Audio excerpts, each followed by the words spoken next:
Alexandra Naughton. I am 28 years old. I live in Oakland, California, and I write poetry. Do you want to do it again?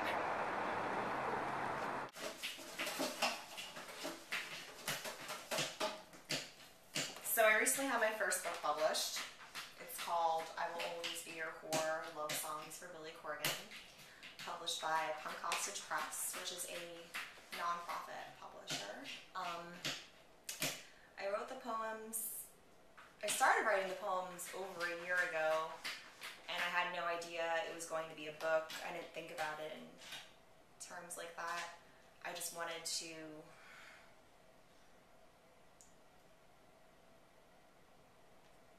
analyze my own thoughts, and that's why I started writing them. But as I continued writing them, I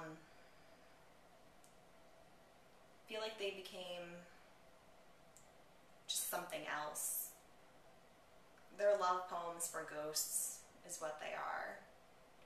And Billy Corgan is kind of like probably the weirdest muse anyone could have. Jess Dutchman makes fun of me for liking Billy Corgan so much because it's an unusual fandom. But I kind of like that. The books are being sold online, and you can buy one from me. I would recommend getting one from me directly because I will put fun stuff in the package for you. I don't know. I think it would be cool if Billy Corgan read the book. I'm trying to figure out a way to get it to him, even though they're not really poems for him at all.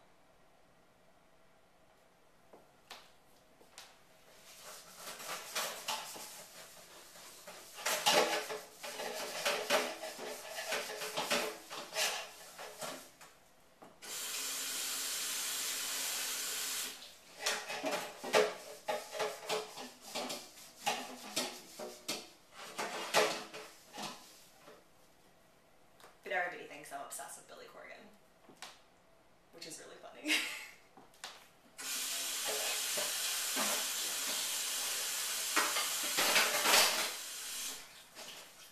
I mean, I kind of am, but like,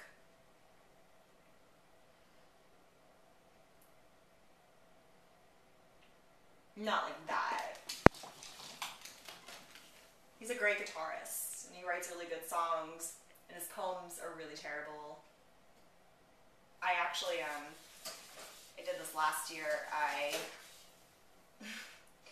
took his book of poetry and blacked out a lot of the words to make new poems. It's like blackout poetry, erasure poetry. So I guess my approach to writing is, I've just always written stories or poems since I was a kid, drawing comics or whatever. It's always just been my way to sort out my own thoughts and examine myself and examine others, and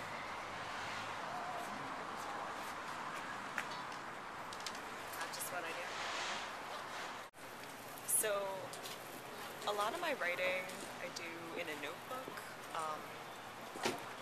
When I'm like on the train or at home watching TV or something and I think of an idea, I'll write it down, and I'll write ideas for poems, or, you know, beginnings of poems, or the bones of poems, I guess, the bones of stories, things that I want to incorporate, or maybe just even lines that I think sound cool in my head. I'll write them down in a notebook. And then when I'm typing on the computer is when I do editing. I don't really edit like in a notebook so much, and I don't really put ideas into the computer like in a document or whatever. It just feels too, I get like self-conscious about it. It feels too definite for me. So writing things down, kind of like, not even really stream of consciousness, but just letting it flow out of my pen or whatever is what I do in a notebook. It just feels more natural for me. One dead author who inspires me, I guess only because, well, not only because, but it's funny. I've gotten several comparisons to this dead author, Ernest Hemingway, and I don't know why, and it's totally a compliment. But yeah, I like to think about making really beautiful sentences when I write, and I tend to write in short form a lot of the time, so, you know, you really look at the sentences, like you really examine them or something, or maybe you're supposed to, I don't know, you don't have to, but I like to think about, you know, making just like a really beautiful sentence, and like having it sound good in my head, having it sound good when I say it out loud. Like that's really important to me. And I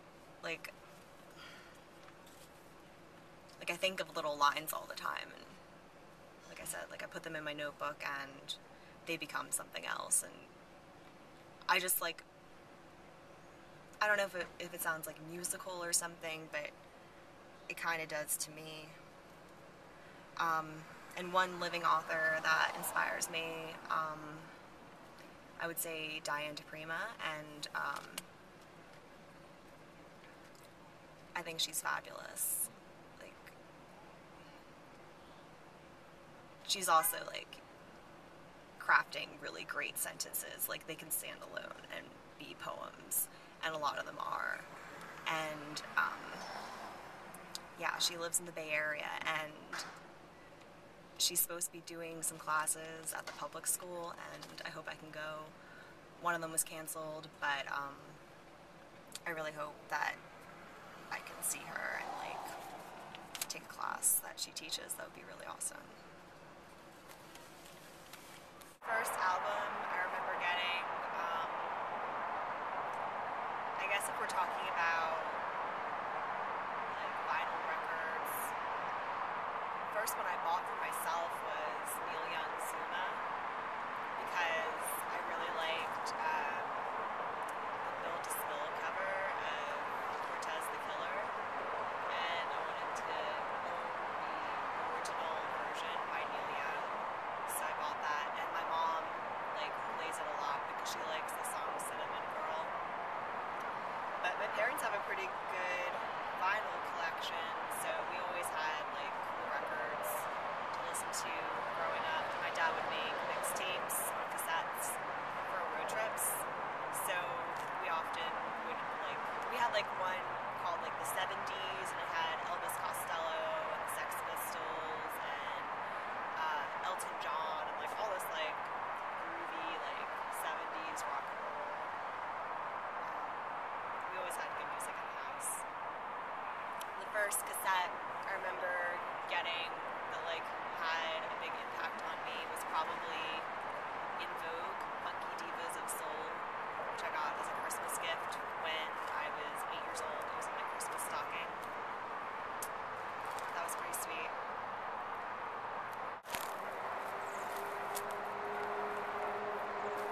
You can go ahead. My favorite rappers, I'm going to say two rappers. The first one is Old Dirty Bastard. I love everyone in the Wu-Tang Clan, but he's probably my favorite. I love the RZA too a lot, but Old Dirty Bastard, you know, he left us too soon, and I just, you know, he's got a wild style, and I like how his mind worked.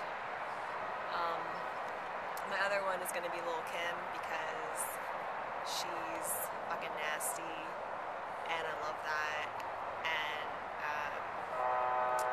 you know, her style has evolved so much over time. Like every album she's got a completely different flow, and that's really cool.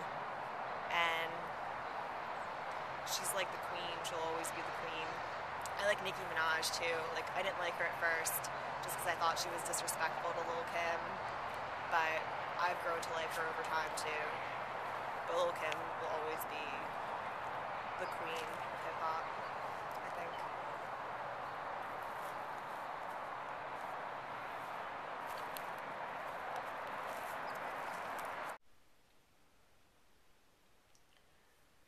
My relationship with the internet, it's kind of a love-hate relationship.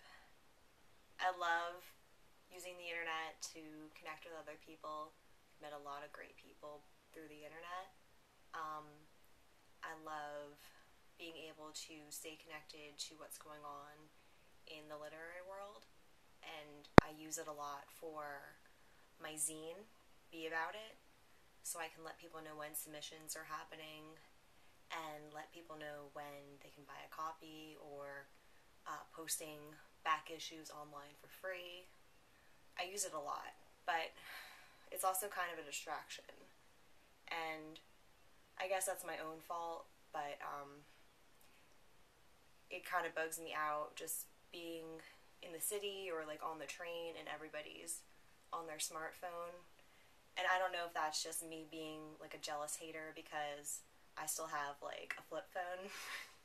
So I'm not on the internet all the time. It's not accessible to me at any moment. Like, I'm really only on the internet at home or like at work when I have, a desktop computer.